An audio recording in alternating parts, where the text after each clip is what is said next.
I went to the thrift store and just grabbed some odds and ends, and this is just a squirt gun from what I can tell. And I'm gonna cut it. I'm gonna cut it through here, probably, and I'm gonna cut this part off right here, and then see how it looks from there, then go from there, and probably use some bottles or different things to continue making this piece. I did wash this when I got home, just because it was all kind of gross and grimy.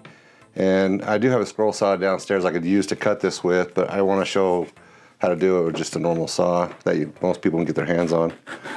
All right, now that this is all cut apart, what I'm going to do is I'm going to use some emery boards, and I'm just going to go and sand all the seams to hide them so they're not that noticeable, hopefully. So just so you know, when I do this or I do pipes or anything like that, I'm going to always sand the seams just to try to hide them. I don't want to have to keep repeating it, just so you know that's what I'm going to be doing. All right, I'm done sanding all this. This is just a vitamin bottle. Now I've already sanded the edges, but I'm going to cut this part off right here so I can glue sides to it. But I'm thinking something like this, but then I'll build a platform here for it. Something of this nature, maybe have a tube run here. Kind of still trying to figure out the base of it, but it's kind of out of the gist of it. I'm going to go like this, something to that effect. This is sheet styrene. All I did was just traced the bottom and then the top, and I'm going to cut it out with the X-Acto knife. You can use this chipboard as well, and then just glue it on there with hot glue, but I'm just going to use styrene because that's what I'm used to using most of the time, so I'm just going to cut it with an X-Acto blade. I also don't care if it's perfect, just because of the method that I use in sanding and gluing. Once I get it scored all the way around, I'm just going to pop it and get the first of it going, and then once the first of it gets going, it's easy to do the rest of it. There you go. And then to see how it fits on the bottom, and yep, good enough. So now what I'm going to do is I'm going to get weld on number 3. I've used this in other builds as well. This one's almost out, but I'm going to get my brush wet with it, and I'm going to put it on here. I haven't used this plastic before, so hopefully it works and lacks the plastic. Just kind of get that initial coat down. Ooh, about spilled that over. And then that lined up. Then once that's lined up, I'm gonna go back with weld on number 3 and hit the seams. This is the kind of process that I'll be doing on all the plastic. Make sure you have good ventilation when you use weld on number 3, because it is a very fumy substance. This thickness of styrene is 0.04 inches. I don't remember the millimeter off the top of my head. Whenever I use styrene and on all my builds, I always have an overlap, and the reason why is I come back with an emery board and I'll file it down to where it's smooth and it's the seam. That's why I put a lot of weld on to make that really thick and really bond together, and then I'll come back with an emery board and I'll file it down. So when I talk about in this video, this is what I'm doing, or what I've done when I do joints, and I'll usually try to always have them overlap so I can do that very thing. All right, this is a 0.04 inches thick sheet styrene. It's 12 inches by 4 inches, and I'm going to cut some corners off, and I've measured a 1/2 inch on the corners just to give it some character. But this is going to be the base for the refinery, or whatever you want to call this thing. You can do this with chipboard as well, and just use hot glue. Like I said, my medium, I tend to like to use plastic, so I'm going to just use this. And you could actually just mount this flat on chipboard if you want, and then do sand or something like that, or along the bottom. This is a Midwest Products Easy Cutter. It just has a bunch of angles, but this is a 3/8 inch wide, and I'm just doing the same width this way and making sort of squares, trying to eyeball it to get it as close as I can. And then once I do that, what I'll do is I'll take one of these, do it halfway, do corner to corner, and just snip a triangle. So I have triangles. That's what I'm doing. I'm applying some ribbing supports on the bottom of this platform, just so I can do the walls and keep them straight up and down. These are the triangle pieces. That's why I cut so many of them, because I'm probably going to be doing this a lot. But I've done this in other vids, like I've said before, and just want to make a support wall, so when I glue the sides, it's not I have something to glue them against, and it gives more support and also allows me to be straightened down. I'm also doing it on this chipboard because I don't want to glue this to my mat.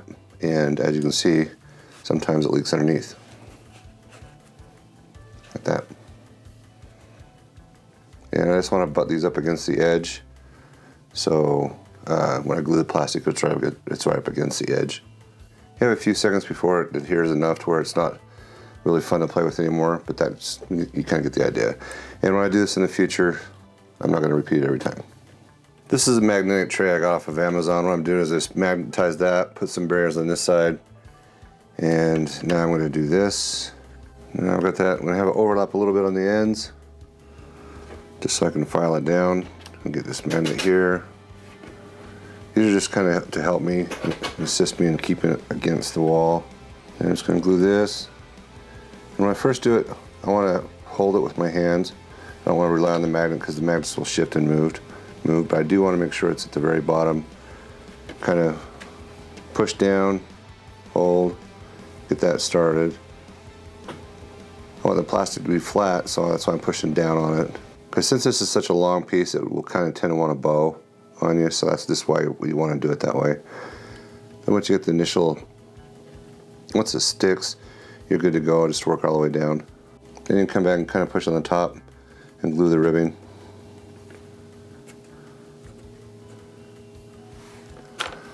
That's what I'll do all around the whole thing. I've prepped a lot of stuff, done the same thing. Cut out, this is going to be the mount piece, or where I'm going to put the top of that squirt gun right here on. And so what I want to do now is I just want to glue this on here, and it's much nicer to do it inside this box versus the other side. Easier to get things squared up because you have the support of the sides.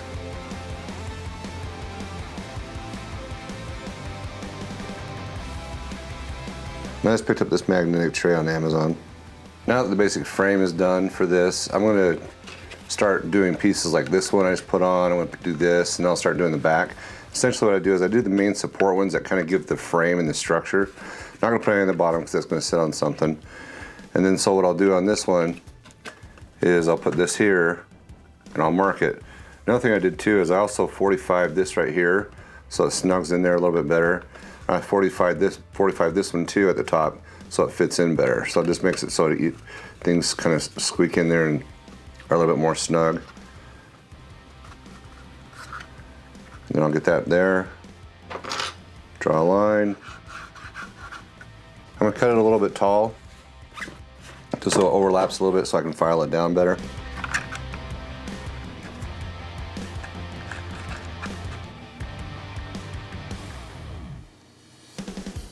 Apply the weld on.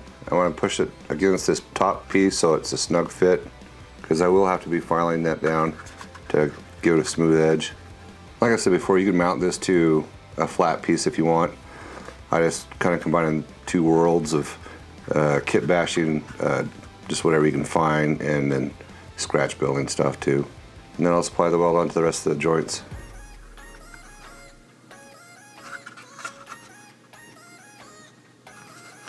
I'll also put on the inside too, just to make sure it's a good fit and the structure's good. I need to cover this up, so I took some plastic, just cut it out. I'm going to cover that up. Instead of using the weld on though, I'm going to use this gel glue from Loctite, and I'm going to be very liberal with it.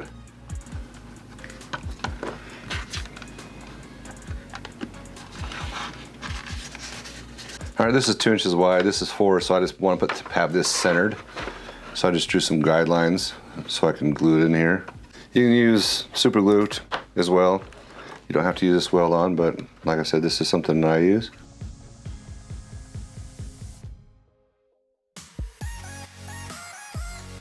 This is where it's going to be mounted. I want the sight on this side because it kind of gives the same formation, so it won't look as conspicuous. And I'm just going to attach this with super glue and use a lot, obviously. Be liberal, and I'm just going to eyeball it and center it. All right, I've used these pipes. I just ordered them on Amazon or online, and you get a ton of them. And I used it for this part to glue onto the bottle, and it's going to go on this. I made this mount right here, like I have in the past. Just did all that work on the inside, and I'm going to glue it on the end over here. And this is kind of curved right here, just a little bit, and it's kind of under the bottle, so it doesn't have to be really close. Well, close, but not on the money.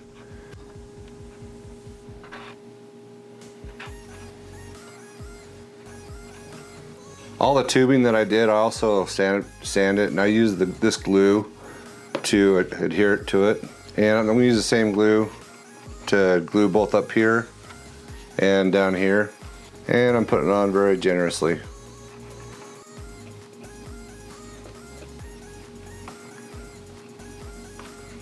What I want to do now is I want to start putting pieces on like this, just kind of add some flavor to it.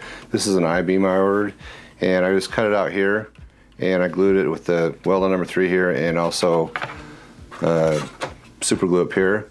And I just used a saw to cut the I-beam. Score on one side. I'm cutting it a little above where I think I'm gonna carve it and snap it. Maybe. Well, probably a little bit more would be smart.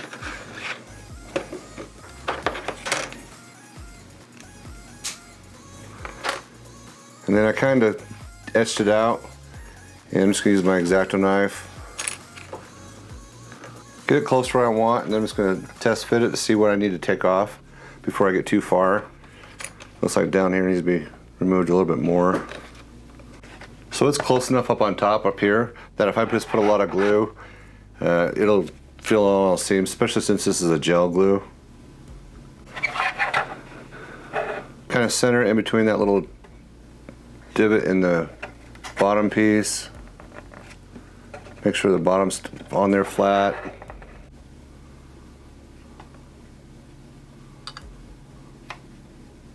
These are some DIY straws that you can order online that are for drinking games. And I picked some of these up, and I'm going to glue these to various spots on here. I also picked up some film canisters that I'll probably end up using as well. And then I picked up some gumball containers. I want to use these, so I sand the top of them to remove the lettering. And I'm going to have these as well that I'll probably be using. And so I'm going to start attaching this stuff. One of the things I want to make sure I do is sand this to get rid of the seams on it. I don't like the seams on there. And by applying that, it gives me about the right elevation to put that right there. So I'm going to do that, and I'm going to attach it with the gel glue. I don't think the weld on will work with this type of a plastic.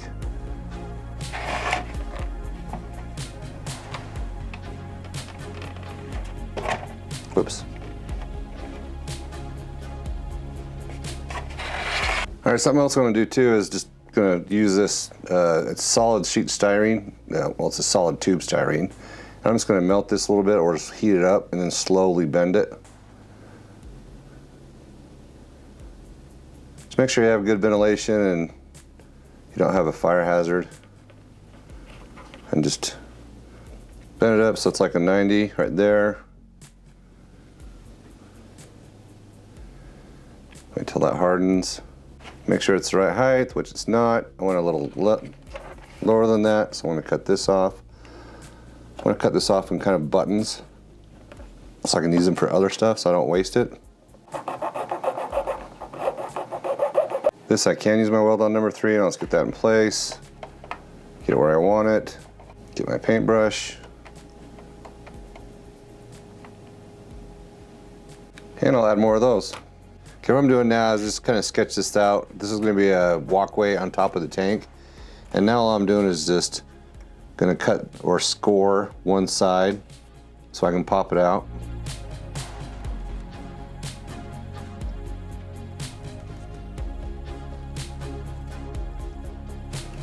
Then just kind of work it a little bit. This is thinner sheet styrene. This is 0.02 inch thick styrene. A little bit thinner than the other stuff. Well, half thin, I guess. And then as it just starts to pop, and I can get it to go on this side. Come on.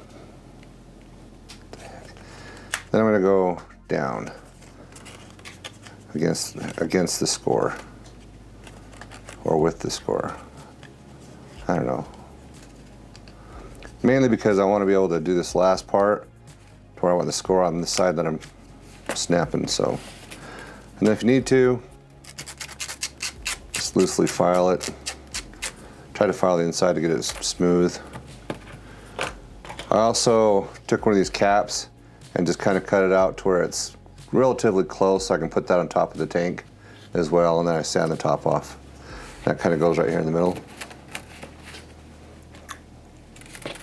This is solid styrene. Now what I want to do is I just want to glue this on the inside to give it some rigidity. I'm going to do this all on the outside, and I might do a couple of supports on the inside just to give it some good structure. This is mesh you can put like over a wire frame and then put like plaster or something like that over top of it. I bought it in the craft store. And you can cut it out with a pair of scissors or X-Acto knife. I did it with an X-Acto knife and just cut it out so it fits on this side. And then what I'm going to do is I'm just going to take some super glue because I think that'll work better. And I'm just going to glue some, I'm going to tack it down in this corner first. And then we're going to go around and just make sure it's flat and tack it in all the corners. Now this on top with the cage, well not the cage, but the molding stuff. Put some I-beams here, an I-beam here. Put some tubing. This is the top of that bubblegum dispenser there. Put the lid here. This is from a Star Wars piece. And then just do little pieces like this of plastic, styrene. Did a styrene tube here, put this here, I can't remember, it's back of a tank, but I can't remember what tank it goes to. And then just did some stuff like that. On here, cut out some styrene and made fins, like cooling fins. Did little things like this. That's back to a GW piece, I can't remember which piece. And that's to a Bulldog tank, and then just do things like that, put the pipe. This is the piece to, this is the film container. Here, this is chicken wire, just cut that and glued that there with some super glue. That's a tank lid, and put more pipe on the back so it has something, so it looks like it goes somewhere. Pretty much it. Now it's ready for some spray paint. So I used 4 colors to paint this. I did the overall brown, and then I did just spotty rusty parts. And then I came on a 45 and did a lighter color, and then I just kind of spritzed the rest of it with the even lighter color on top. And now what I'm going to do is I'm going to go through and I'm going to paint different parts of it. And I talked to my friend at Scooter Paints, and he suggested doing teal on the tanks. And then I'll probably do teal over here, and then metal, various metal, and then probably down here I'll do on the base I'll do a cement color. Trying not to get brush strokes, so what I did is I just kind of thinned it down a little bit. And if I do brush strokes, I want it to go parallel or up and down on this tank. This is lead belcher, and I'm just painting the pipes up. I'm going to do most of the pipes this color, and then as I weather them, I'll kind of change the look of some of them. I might do other colors too, but right now this is just going to be the primary color of all the major pipes. And once again, I want to keep the strokes all in the same direction. I'm going to use a Bridgeport gray for the bottom. I kind of have it as a cement idea. Again, that wasn't my idea. That was Scooter Paints who gave me the suggestion. I didn't think of doing this bottom as a cement color. And I'm going to have to do 2 colors because this doesn't coat very well. It's actually the first one that hasn't coated very well. I don't want to go darker than this at the moment. Just because of washes and things, I think will darken it up for me. I wish it coated one color though, or one coat. And if you want to see more builds like this, let me know. I plan on doing more builds like this. I kind of like the idea of doing half and half, where a part of it is scratch built and part of it is just tearing something apart. It's kind of fun. But let me know in the comments if you want. I'm going to do an oil wash on this. This is a little black oil paint. And this is burnt umber.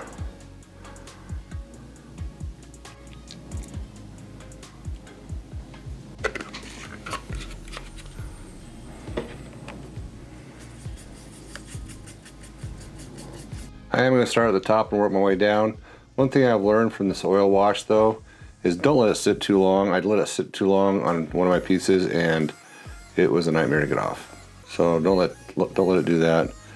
It looks like I have kind of the consistency I want. And I'm just going to apply this all over it and then let it sit for a couple hours and remove it. All right, this is mineral spirits, the same stuff I was using before to dilute. And what I'm doing now is it's been about 3 hours, and I'm just going to wet this down and streak it. I want to pull it down, and what I've noticed is this outer layer of rattle can paint that I put on does come off if I work the same area too much, like right there. So I don't want to work an area too much. If I do, it'll be fine because this can add more coloration to it. But for the most part, I don't want to. And I'm just going to remove most of this, but I want to pull it down to where it looks like it's running, especially off the high points like right here. I want to remove that. Same with on the metal. On the metal, I want to remove that. Usually what I found is GW paints are pretty good about this, but as you can tell, it's kind of coming off a little bit. And then I'll lightly do this, pull off more at the top on this, so it just kind of shows a natural shading. I do want to streak it like I'm doing. This is sandstone, and what I want to do is I just want to bring the edges up, so I'm just going to dry brush it and maybe do some other areas just to change the tones. And I know I use this word a lot, but to create variation so it's just not all one consistent color. Mostly the edges though.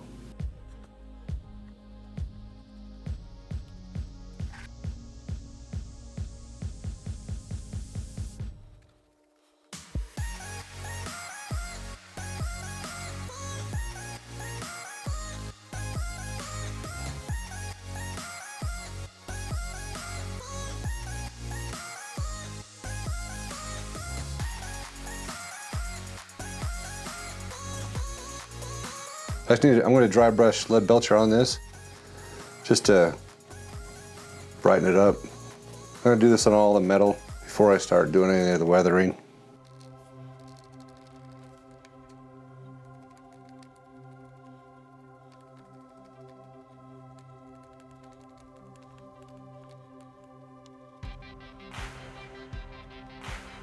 On the gray, I went back and just kind of did a little bit with the Bridgeport and just lighten some areas up and lighten the edges up.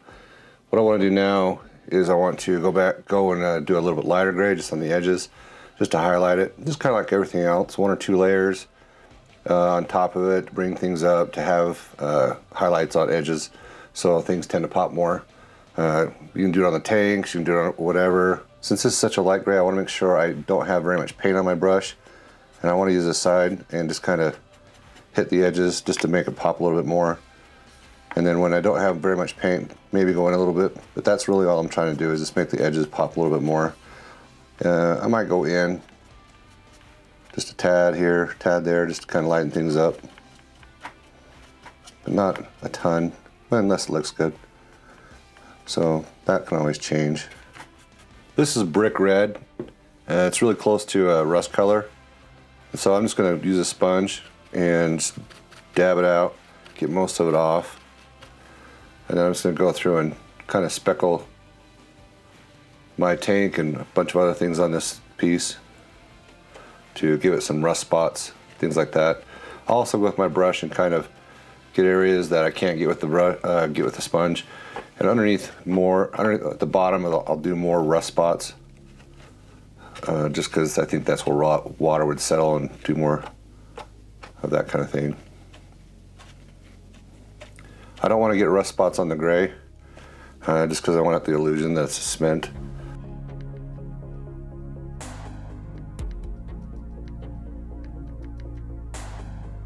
Now that I have the brick red done, this is terracotta, and I just want to do some spots inside the red, just kind of give it a different texture, different look, so that it's not just red. I think, well, because rust is in many different colors. I kind of want to leave a border as much as I can, but also too, just kind of go out and dabble. You can do it with another sponge, but I like to do this part. I like to be a little bit more controlled. As I get more paint off my brush, I'll go out more on the outside so it's not as sharp or crisp as far as color is concerned. A little bit more tedious work. I could have stopped weathering a while back on this. I think it still would have been fine.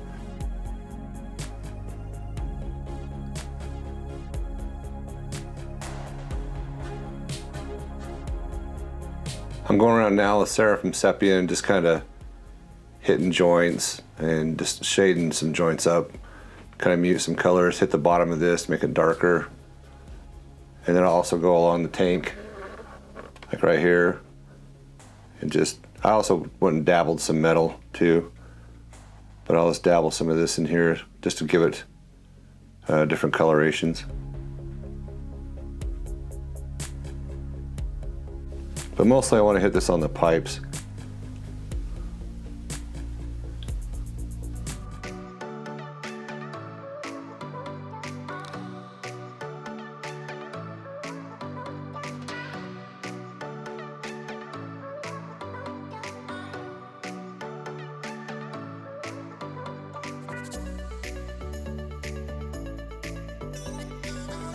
Well, I hope you enjoyed the video. I hope there's something you got out of it that you can apply to your hobby. And there's a few things I'd like to cover that I didn't cover. But first off, if you enjoy the video, can you please leave a comment to help the algorithms to get more traffic to this video? And if you like it well enough to share it, tell your friends, tell anybody who's interested. Anyway, one of the things I did is on these streak marks right here, you'll notice in the close-up of the pictures, they're a little bit darker. That's because I went through and did some known oil on them.